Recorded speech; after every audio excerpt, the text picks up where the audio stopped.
We were all very disappointed when we found out that our hearts don't actually look like this. But did you know that with just a simple MRI, you can actually get a complete virtual replica of your own heart, ventricles and all? I miss the old design. But the wonders this virtual twin can do. Let's dig a little deeper.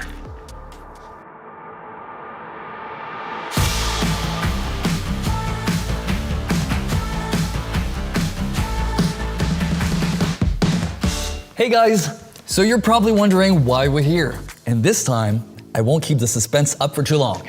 In case you missed our previous episode, my name is Sean, and we're here to talk about virtual twins in healthcare. Last time, we learned about how doctors can treat you using your very own virtual twin built from your own data, such as MRIs. Today, we continue our journey as we dive into the fascinating world of the Living Heart Project. That gave me a start. Let's find out, shall we? Gary, what's wrong with the Wi-Fi? What do you mean it's down? We've designed a virtual twin of a heart and you're telling me that we can't get a good internet connection. At last. Steve, good to have you with us. Hi, Sean. I'm happy to answer your questions today. What do you have for me? Well, luckily, we have plenty for you. Can you start by telling us how the Living Heart Project actually came about? The inspiration behind the project started about 30 years ago when my daughter was born with a very rare congenital heart defect. In fact, the left and right sides of her heart were reversed.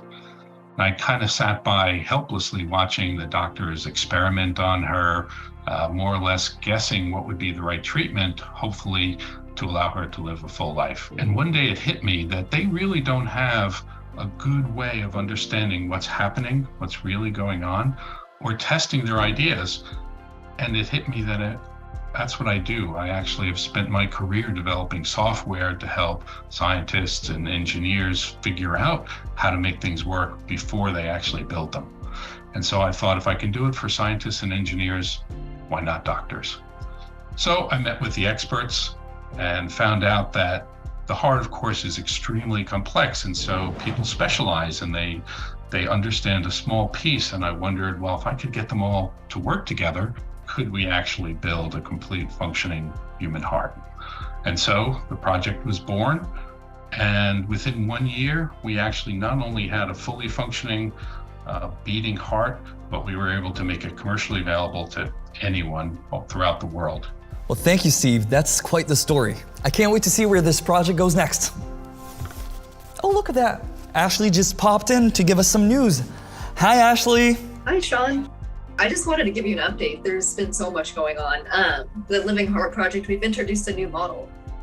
So basically with this new model, you can replicate the structure in addition to the physiological features of certain patients that are healthy or diseased. And that's really important because people's hearts are very different. Your heart is very different than my heart, even if we both are healthy.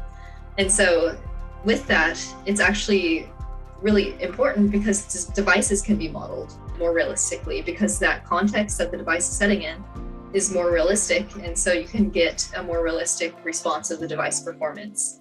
And as for what we've currently been working on, we're actually doing virtual human modeling, but for other organs. So we're introducing things such as the lungs, the brain. We want to take the same ideas that we were using for the Living Heart Project and incorporate them to develop those new organs. We're very much at the beginning of this, but it is something that we're working on. Thank you, Ashley.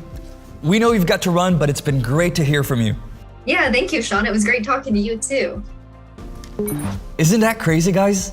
As Ashley just told us, the Living Heart Project is only one of the virtual twins of the body that exists. So what do you say if we meet again for another episode and find out more? This time, we'll be learning about how virtual twins allow us to improve the resilience of hospitals in case of a new pandemic. So don't hesitate to click on the link somewhere on the screen to see the previous and the next episodes. It's here, I think, or here. No, I mean, it's definitely there. And you know what? If you're lucky, I'll be here too. Just kidding. I'm always here. This is where I sleep. Good night. What? Oh, right, the color. Sorry.